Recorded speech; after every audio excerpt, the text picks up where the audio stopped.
নমস্কার, আশা করি আপনারা সবাই ভালো আছেন।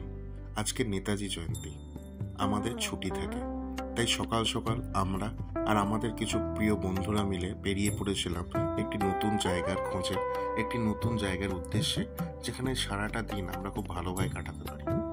আমারই একটা বন্ধুর কাছ থেকে জানতে পেরেছিলাম আমাদের বাড়ি থেকে মাত্র 65 কিলোমিটার দূরে বাঁকুড়া জেলাতে একটা খুব সুন্দর জায়গা আছে। সেই জায়গাটার নাম আস্তে আস্তে বলছি। জায়গাটা বাঁকুড়া দিয়ে আপনাকে যেতে হয়। রাস্তা খুবই সুন্দর, পরিষ্কার পরিচ্ছন্ন রাস্তা ছিল, খুব ভালো রাস্তা ছিল।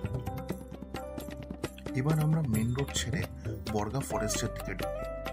বর্গা ফরেস্টের ভেতরে 2.5 থেকে 3 কিলোমিটার ভেতরে ঢুকলেই আপনারা এই রাস্তাটা পাবেন।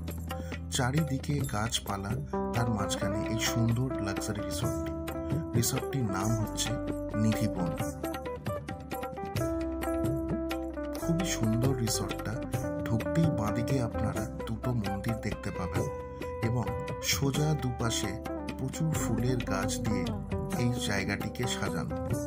এন্ট্রিতে আমরা ঢুকে পড়ে একটা জিনিস দেখতে পাই, যেটা অনেকেই আপনারা আমাকে জিজ্ঞেস করেছিলেন যে আদিযোগী তুমি কোথায় পেলে দাদা। হ্যাঁ, এই সেই জায়গা যেখানে আমরা আদিযোগীর রেপ্লিকা মূর্তিটি পেয়েছিলাম। চারিপাশটা এত সুন্দর করে সাজানো ছিল, ওখানে গিয়ে আমরা প্রচুর ফটো তুলি। এনাদের এখানে রুমস আছে, রুমসের ভাড়া 2,500 থেকে শুরু করে 4,000 অব্দি আছে। সুইমিং পুল থেকে শুরু করে গার্ডেন, রেস্টুরেন্ট থেকে শুরু করে সবই আছে। আমরা নিয়েছিলাম সেদিনকে লাঞ্চের জন্য ফিশ ফিঙ্গার, আর একটা থালি নিয়েছিলাম যার মধ্যে ছিল আলু ভাজা, শাক ভাজা, ডাল, আলু পোস্ত, বাঁধাকপির তরকারি, রসগোল্লা, চাটনি, দই, মিষ্টি। একে একে আমরা সবাই আমাদের খাওয়া দাওয়া শেষ করি।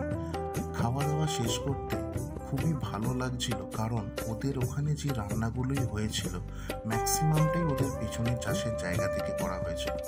এখানে মাটন থালির দাম হচ্ছে একদম কম, সেটা হচ্ছে 249।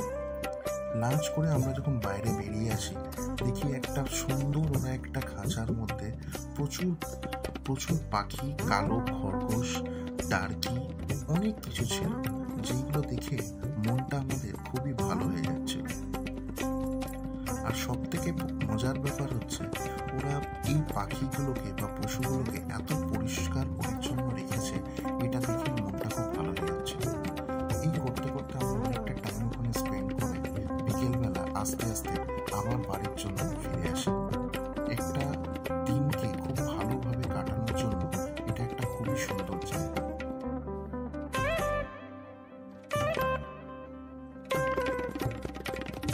আশা করি আপনাদের ব্লগটা ভালো লেগেছে। ব্লগটা ভালো লাগলে চ্যানেলটাকে লাইক ও সাবস্ক্রাইব করুন। ভালো থাকবেন, টাটা।